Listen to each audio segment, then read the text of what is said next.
대부분은 지금 제가 봤을 땐 꼼수를 쓰고 있는 거라고 보여지는데 하루에 100명 정도밖에는 검역을 하지 않고 있습니다. 그러면 검역을 하지 않으면 확진자 숫자도 늘지 않는 거거든요. 그에 비해서 우리나라 같은 경우에는 약 3,000에서 5,000 명 정도를 하루에 검역을 하고 있기 때문에 맞아요. 확진자가 발생하는 것이 눈으로 확인되는 것이고 이런 문제는 무엇보다 투명하게 알려주는 것이 가장 기본이라고 생각이 듭니다. 그럴 수도 있죠. 네, 인과관계와 기인성에 대한 문제를 빠뜨리고 단순한 이제 감염 여부만 가지고 판단하는 것은 문제가 있고요. 지금 우리가 중앙재난안전대책본부라고 중대본을 설치를 했습니다. 그리고 그 중대본의 본부장, 중앙본부장이라고 하는데 이 중앙본부장을 정세균 국무총리가 하기로 되어 있습니다. 예, 원래 이거는 재난 및 안전관리법이라고 있습니다. 거기에 보면 행정안전부 소속의 원래 상설기구로 중대본을 만들도록 되어 있거든요. 근데 국내 문제라고 하게 되면 행안부 장관이 하고요. 외국 문제라고 하게 되면 외교부 장관이 하고요. 방사능까지 포함되어 있는데 이런 경우에는 원자력안전위원회가 위원장이 본부장을 하게 되어 있습니다. 그런데 이 부분을 범정부적 차원에서 적극적으로 대처를 하고자 할 때 예외적으로 국무총리로 승격시킬 수 있도록 되어 있어요. 그래서 지금 이게 정말로 범정부적으로 대처를 적극적으로 능동적으로 하기 위해서 행안부 장관이 차장급으로 내려가게 되고 그리고 국무총리가 사실상 본부장을 맡아서 전체적으로 관리를 하겠다라고 지금 얘기를 하고 있는 겁니다. 역시 지금 본회의를 통과시켜야 될 급박한 부분이 좀 있습니다. 코로나 3법 통과를 시켜야 되는 부분이 있는데 지금 신천지 문제에 대해서도 사실 압수수색이 필요한 부분이 있고요. 명단을 우리가 확보를 해야 되는 부분이 있고요. 또한 강제 조치를 할 수 있는 법적 근거가 마련이 돼야 되는데 이런 부분들을 지금 해결할 수 없는 상황이 될 수도 있거든요. 이렇게 돼버리면 국회에서 법률을 통과시키지 못하면 해결을 할 수 없습니다. 그러면 결국은 긴급권 행사까지 가야 되는 상황이 오거든요. 그래서 대통령이 우리 헌법 76조에 보게 되면 국가 긴급권 행사로 긴급재정경제명령이라는 걸 할 수가 있어요. 우리가 기억하기로는 1993년도에 김영삼 정부 때 들어오자마자 그 금융실명제를 긴급재정경제명령으로 그거나, 통과를 시켰던 예. 그겁니다. 법률적 효력을 가지고 있고요. 예, 국회에서 거부를 해버리게 되면 효력이 소멸하지만 국회가 소집되기 힘들어지게 되면 결국은 모든 것은 대통령 긴급권한으로 넘어갈 수밖에 없는데 그 사태까지 가지 않기를 바랍니다. 역시 경정법. 이 지금 정광훈 집회에 관련된 말씀을 해주셨는데요. 이 부분에 대해서 답답해하시는 분들이 좀 계실 거예요. 그러니까 경찰에서 이러한 집회를 막으면 안 되겠느냐 이런 고민들이 들 텐데 그래서 지금 박원순 서울시장이 나선 부분이거든요. 감염법 예방법이라고 해서 이 감염병 예방법 감염병. 예, 발음이 안 되네. 그 예방법에 보게 되면요 그런 내용이 있습니다. 흥행, 집회, 제례 또는 그 밖에 여러 사람들의 집합을 제한하거나 금지라는 것이 감염병 예방을 위해서 가능하다라고 돼 있어요. 그런데 이건 누가 하는 거냐면 지자체장이 하는 거거든요. 만약에 경찰이라고 하게 되면 경찰기관은 이 집회 관련돼서 집시법밖에는 적용을 시킬 수가 없어요. 근데 집시법에는 특별히 이런 경우에 그것을 금지 통고하거나 제한 통고를 할 수 있는 법적 근거가 없어요. 그래서 지금 자치경찰제 도입 이런 문제들도 논의가 되고 있는 부분인데요. 그래서 지금 박원순 시장이 지금 경찰 쪽에 요청을 한다라고 오늘 아침에 얘기를 했거든요. 그게 바로 뭐냐면 법적 근거가 없더라도 권한을 가지고 있는 서울시장이 경찰에 응원 요청을 하게 되면 그 경찰이 감염병 예방법을 근거로 한 통제를 들어갈 수가 있습니다. 그래서 박원순 시장이 적절한 조치를 취하고 있다라고 보여집니다. 제일 큰 문제는 물론 이들이 이야기하는 대로 602명의 우리 확진자였을 때 지금 768명이라고 하는데 602명이었을 때 제가 계산해 봤을 때 약 55% 정도가 신천지 쪽이었습니다. 그리고 지금 768명으로 확진자가 늘은 상황에서 약 78% 정도에 육박을 하고 있어요. 이렇게 치면은 신천지가 가장 큰 피해자라는 어쨌든 수치상으로는 그렇게 볼 수가 있는데 이 상황의 원인을 제공한 사람이 누구인가라는 부분을 우리가 놓쳐서 안 되는 것이고 이후 상황에 대해서도 자기들이 책임을 져야 되는 부분이 있습니다. 우선 이 사람들 같은 경우에는 포교 활동을 상당히 밀실에서 진행을 하고 있고요. 그 다음에 폐쇄적인 운영 때문에 어디서 만나는지조차도 알기가 힘든 상황입니다. 그런데 이 상황에서 제일 중요한 부분은 바로 뭐냐면 우리 질병관리본부가 가장 잘하고 있는 게 바로 역학조사예요. 역학조사라는 게 그 우리가 역병할 때 그 역자거든요. 병역자예요. 그러니까 이 병이라는 것이 과연 어디서 와서 어디로 가고 있는지를 파악하는 것인데 이것을 너무나도 잘해주고 있습니다. 그런데 이 역학조사의 가장 걸림돌이 되고 있는 게 바로 신천지라는 거예요. 어디에 있는지 어디로 가고 있는지 아무것도 밝혀주지 않아요. 지금 야수님이 말씀하신 대로 이 신천지는 개신교 내에서 이단으로 취급을 받고 있기 때문에 내가 이 신천지 신도라는 사실을 외부에 밝히기를 원치 않습니다. 가족들도 알지 못하고 있다는 거예요. 그리고 사실 저도 고시 공부할 때 그런 경험이 있어요. 신천지를 만난 적이 있거든요. 성경 공부하자고 해서 시험 보면서 힘드니까 성경 공부를 같이 했어요. 근데 뭔가 이상해. 그래서 나오긴 나왔거든요. 그러니까 이 신천지가 정말 비밀리에 성경 공부한다고 외국인들에게 한국어 가르쳐준다고 이런 식으로 접촉을 하고 있기 때문에 본인들이 제공한 원인입니다. 피해자 코스프레 그만하시기 바랍니다. 그러니까요. 근데 이런 교회의 문제에 대해서 단순히 노인분들이 광화문에 가고 있다 이렇게 생각을 해서는 좀 위험할 수 있다라고 생각이 들어요. 무슨 말이냐면 우리나라 교회의 역사를 살펴봐야 되는데 사실 대형 교회를 약 20년 동안 개척해서 키워낸 이 사람들이 이제 문제를 일으키고 있어요. 거기에서 정광훈이 등장을 한 것이고요. 근데 이 사람들은 교회 안에만 있다 보니까 역사인식도 없어요. 한국 경제 흐름도 몰라요. 한국 경제가 어떻게 운영되는지, 정치가 어떻게 운영되는지 아무것도 모르는데 나는 마치 대기업과 같은 대형 교회를 만들어냈다라는 이 자부심에서부터 아무 말이나 퍼뜨리기 시작을 해요. 근데 얘네들의 문제로부터 시작돼서 더 큰 문제는 뭐냐면 교회 가면 상당히 인텔리들이 많이 있습니다. 그럼에도 불구하고 그 설교 내용에 대해서 비판적 인식을 하는 사람이 사실상 없어요. 그게 문제라는 거거든요. 거기 들어가 버리면 사실상 나의 이성이 마비되는 상태가 돼버려요. 그래서 이 문제가 여기까지 오고 있는 것이었었고 이 부분은 박근혜의 문제 그 다음에 이명박도 그런 식이었었고요. 황교안도 역시 그 개신교 하나만 믿고 계속 그 주장만 하는데 이런 정광훈의 문제까지 이어지기를 바로 우리 정교 분리의 필요성에 대한 부분을 확실히 웅변하고 있는 게 아닐까라는 생각이 듭니다. 받아 적었습니다. 감사드리고요. 어떻게 할 수 있습니까?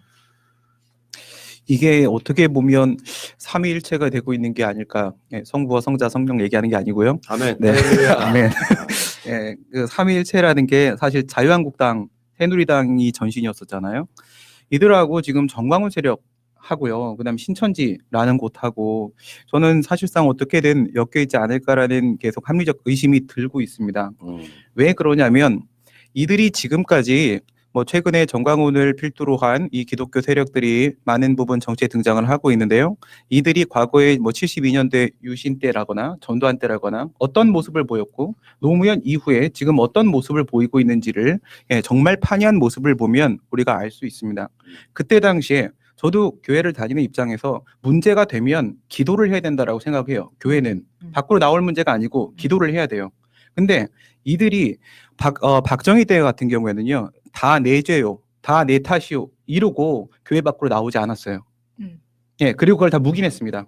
묵인한 게 네 죄입니다. 묵인한 게 네 죄인데 노무현 때부터 이들이 갑자기 밖으로 뛰쳐나오기 시작을 합니다. 그러면서 당시에는 정교는 분리되어야 된다라고 주장을 했고요. 지금은 그것이 정교 분리가 아니다라고 완전히 반대 주장을 하고 있어요. 과연 이들이 진짜 기독교 단체인 것인가? 우선 한기총은 전체 개신교의 18%밖에 되지 않고요. 정광훈은 그 맨 위에 있는 사람도 아닙니다. 그래서 제가 봤을 때 얘들은 그냥 우리 기독교 역사와 그대로 같이 가고 있습니다. 북한에서 서북 지역에서 내려온 사람들이 영락교회를 만들고 그 제주 4.3 항쟁을 탄압하러 들어가고 이 삶을 지금까지 이뤄왔던 것이고 그리고 설교 중에는 그 누구도 이성을 마비시킬 수 있고 비판 없이 자기 하고 싶은 말을 다 할 수 있다라는 것을 악의적으로 이용하고 있고 정치 세력과 함께하고 있는 것뿐 전 이들을 어떤 뭐 신앙, 종교의 대상으로는 바라봐지지 않습니다. 이게 다 그런 할만하죠. 투수 얘기하니까 미래한국당 생각납니다.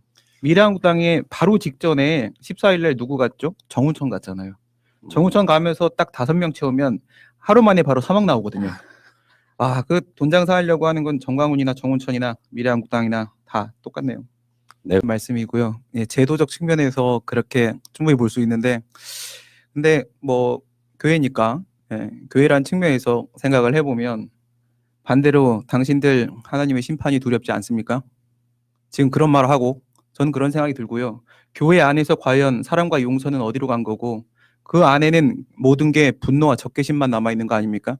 제가 봤을 때는 이 코로나라는 질병을 가지고 코로나 8.15 헌금 장사하고 있는 겁니다. 그러니까요. 불안감을 조성하고 그걸 통해서 결국 어떤 일이 발생할지 모르니까 당신들은 나를 믿고 돈을 내고 그걸 통해서 마지막 위험의 순간도 대비하자 뭐 이런 식으로 네. 얘기하려는 거 아닙니까? 야, 목사님 느낌 났어요. 자, 그랬습니까? 평택 순복음 잠깐만요. 무식이 진짜. 얘네들이요 교회에서 제일 많이 쓰는 게 그 한자하고요 영어를 진짜 많이 써요. 네. 그게 이제 그 진중권 스타일로 그 소위 말하면 레거시 미디어를 설파하신 게 뭐냐 있어 보이거든. 사실은 속에 아무것도 없는 거예요. 이제 쓸데없는 부분에서 영어 자꾸 쓰고 한자 자꾸 쓰는데 너네들 지금 국민이라는 표현을 쓰지 않고 백성이라는 표현을 썼다. 네. 그리고 세균이란 너희들이 좋아하는 한자 세균은 세상 세자에다가 균등할 균자를 쓰고 있습니다. 그래서 정세균 국무총리는 세상을 균등하게 차별 없는 세상을 만들겠다라는 의미로 해석될 수 있는 거 아닙니까? 공산당 아닙니까 그러면? 그러니까 빨갱이라고 할 것 같은데. 아, 투쟁. 이게 순교라는 의미인데요. 그래서 이제 순교단 이런 거 만들었었잖아요. 정광훈이가 이 신천지 문제도 그래서 우리가 조심해서 접근을 좀 해야 돼요. 왜냐하면 신천지는 일반 교회보다도 그런 측면이 더 강하고요. 그러다 보니까 우리가 압박을 넣고 만약에 이렇게 들어가면 자기들은 지금 진리를 실천하기 위해서 압박을 받고 있고 나는 이 과정에서 사실 하나님의 사랑을 더 받게 된다 이런 식의 사고를 할 수 있어요. 그래서 그들을 자연스럽게 밖으로 끌어내고 역학조사를 할 수 있는 곳으로 이끌어내는 게 지금 필요한데 아직까지 그런 묘수가 없는 거예요. 걔네들을 햇빛 정책이 필요하네요. 그게 필요한 거야. 지금 방법이 안 네. 나오는 거야. 내가 절대로 그런 선택받은 자, 선민이라는 것이 하나님의 말씀도 아니고요. 그런 걸 이용해 먹고 있는 것이고 저는 이분들한테 그런 말씀을 좀 드리고 싶어요.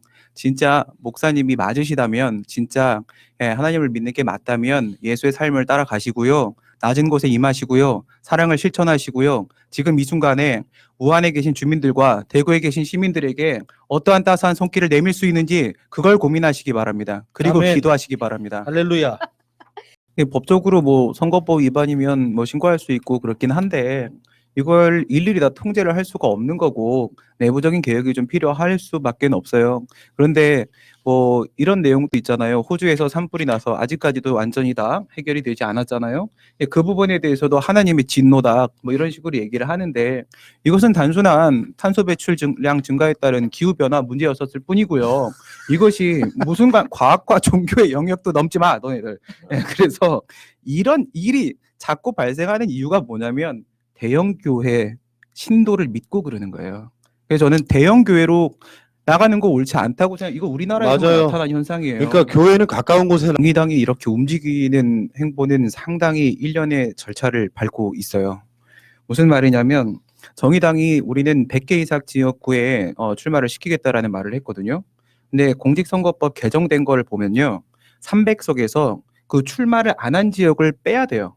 빼고 그리고 본인들이 당선된 걸 빼고 곱하기 지지 정당 득표율 나누기 2 이렇게 들어가요. 그러니까 최대한 지역구를 많이 내면 많이 낼수록 비례대표로 자기들이 가져가는 부분이 많아져요. 맞아요. 그러니까 이게 이기냐 지냐 이 문제에 아무 관심 없이 무조건 다 날리고 있는 중이에요. 그러니까 이번 선거법 개정을 최대한 수혜해보겠다라는 전략을 쓰고 있는데 좋아. 미래한국당 가만히 있었잖아요. 지금까지 만들 때까지. 조용히 가만히 있다 왜 이러냐. 이 사람이 지금 얘기하는 걸 보면 손혜원 의원이 무소속으로 해서 비례민주당을 만든다라는 부분에 그걸 짚었어요. 사실 손혜원 의원이 그런 의지가 없다, 의사 없다라고 분명히 밝힐 건 저 봤거든요.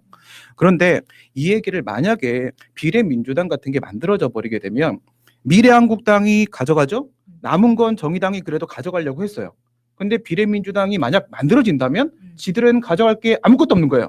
이걸 노리고 지금까지 움직여 왔던 건데. 그래서 타겟은 비례민주당이다. 사실은. 그러니까 이게 비례민주당이라는 말을 진실 여부도 확인 안 해보고 여기서 흥분한 거예요. 흥분했는데 여기서 이제 다른 방법이 없을 때 헌법소원이 되는 건데 사실상 이 등록 수리에 대해서는요. 원고 적격이 인정이 안 돼서 소재기가 안 될 가능성이 커요. 그러면 헌법소원을 갈 수는 있어요. 여기서 우리가 미래한국당을 깰 수 있는 방법은 2개. 민주당이 깰 때는 우리는 추미애 법무부 장관이 있기 때문에 위헌정당 해산 심판 청구를 할 수 있고요. 그다음에 정의당의 입장에서는 본인이 정부가 아니기 때문에 헌법소원 심판, 권리구제형 헌법소원 심판 들어갈 수 있어요. 근데 다른 방법이 없으니까 둘 다 가능은 합니다. 둘 다 가능하고 둘 다 안에 뭐가 있냐면 가처분 제도가 둘 다 살아 있어요. 이 양쪽 제도에는 있거든요. 그러니까 헌법소원을 청구를 해서 결론이 나올 때까지는 오래 걸리겠지만 가처분은 1주, 2주면 나오거든요. 그래서 미래한국당의 출마를 법적으로 막겠다는 거예요. 헌법재판소 결정을 통해서. 우리는 마지막 순간에 추미애 장관이 해주면 되는 거예요. 우린 짜증나면 마지막에 할 수 있어요. 그렇지. 안 정당 하면- 해산. 안 하고 있는 것뿐이지 마지막 순간에 할 수 있어요. 근데 정의당은 우리가 안 움직여주면 진짜 우리가 비례민주당을 만들면 우리가 움직일 이유가 없잖아요. 그러니까 이 자기 몸 다른 거야 비례민주당을 지금. 막기 위해서 그러니까 미래한국당 혼자 있을 때까지 가만히 있었던 거야. 우리가 움직이는 줄 알고 흥분한 거야 지금.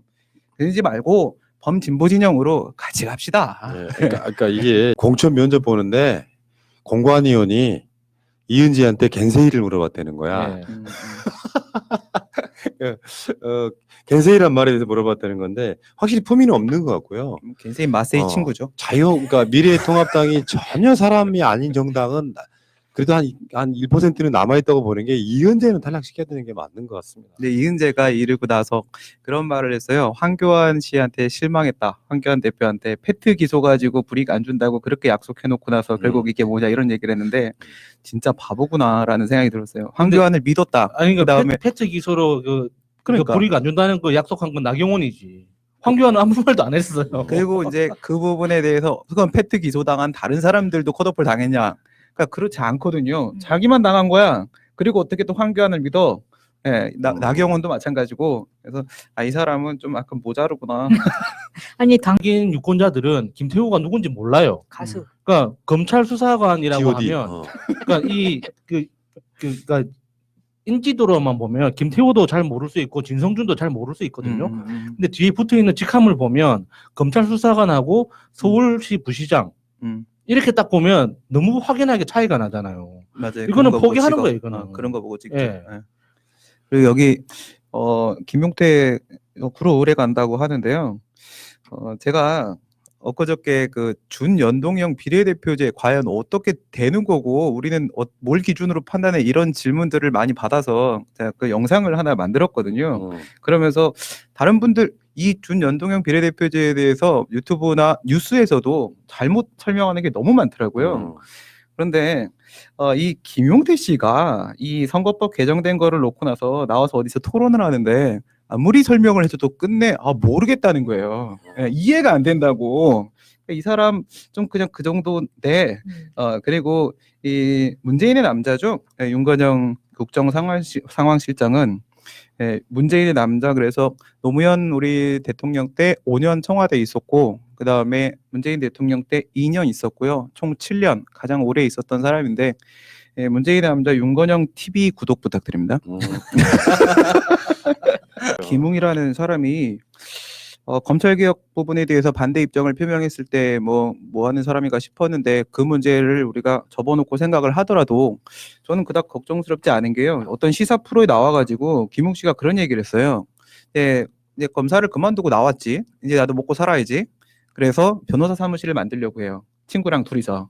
친구랑 만들려고 했는데 그 같이 만들려고 했던 친구한테도 말을 안 하고요. 바로 전날 입당을 해버린 거예요. 그 이혜훈 씨하고 한 3번 만나고 나서 그러니까 이게 하루 만에 결정된 부분이었었거든요. 와 양아치네. 그러니까 아무 준비 없이 그냥 나와버린 거야. 아니 그럼 같이 준비하고 있던 그 친구는 뭐가 되는 거예요? 바보 된 거지 뭐. 솔직히 김남국 변호사에 대해서 약간 문화 충격도 좀 많이 받았고 사실 좀 색안경을 쓰고 보는 부분은 좀 있었어요. 젊은 분이고 정치에 대한 경험이 사실상 부족하고 그런 문제들에 대해서 다른 누군가의 말에 앞서서 저도 그런 생각을 하고 있었고 그런데 요 이제 편지를 보니까 이분은 원래 이렇게 사는 사람이구나. 원래 이렇게 살아온 사람인 거예요. 그러니까 누군가가 힘든 걸 그러니까 이런 거를 제가 제 좌우명이기도 한데 불인지심이라는 말이 있거든요. 참지 않고 막 대들겠다는 뜻이 아니라 참을 인자를 쓰는 건 맞지만 이거는 참아하지 못하는 마음이거든요. 그러니까 누군가가 힘들고 어려워. 그러면 차마 그냥 지나치질 못하는 거예요. 어떻게든 손을 내밀어야 되는 거예요.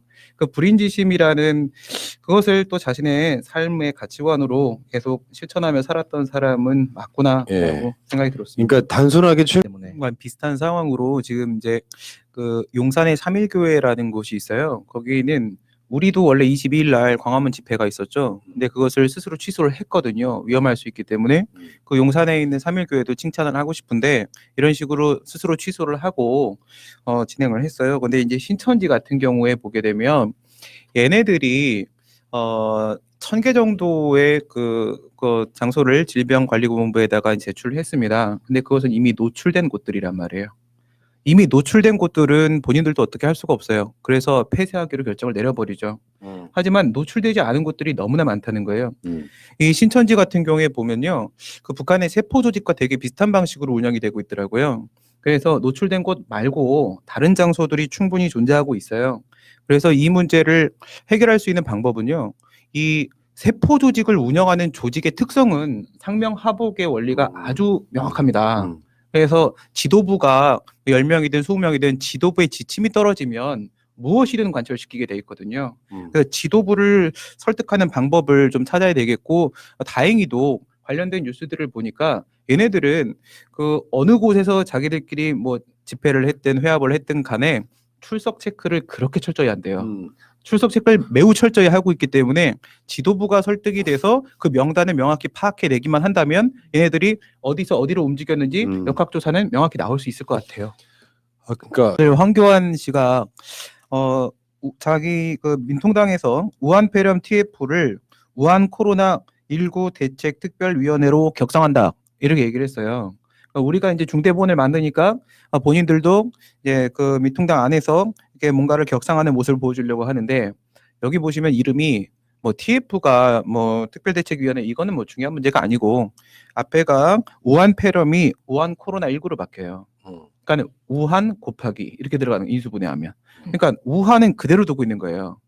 그러면 본인들이 지역 명칭을 계속 사용을 하고 있으면서 지금 사실 이 대구 코로나 이제 저도 정부 문서 많이 보는데 이거 띄어쓰기 하면 이거 별개예요. 연결된 거 아니거든요. 그렇죠. 그러니까 붙여쓰기 했을 때 띄어쓰기 했을 때 분명히 다른 건데 이 기자라는 놈들이 뭐 한글을 모르지는 않을 테고 그 의도적인 의도성이 거죠. 분명히 네. 있다라고 보여지고요. 그러면 여기서 왜 얘네들이나 자유한국당 같은 경우에는 황교안 같은 경우에는 그 우한이라는 이름을 끝내 포기하지 않고 이 대구 코로나 문제는 왜 끌고 들어왔을까? 제가 생각했을 때는 우한이라는 이름을 끝까지 포기하지 않는 것은 WHO의 권고도 무시하고 있는 것은 우리나라하고 중국하고의 관계가 악화되는 것을 지금 노리는 것이 아닐까. 고의적으로 악화시키려고 계속 자극을 하고 있는 거 아닐까라는 생각이 들고 이 부분에 대해서 여론이 안 좋아지자 존재하지도 않는 대구 코로나라는 것을 괜히 만들어서 물타기를 들어가고 있는 게 아닐까 이런 예. 생각이 듭니다.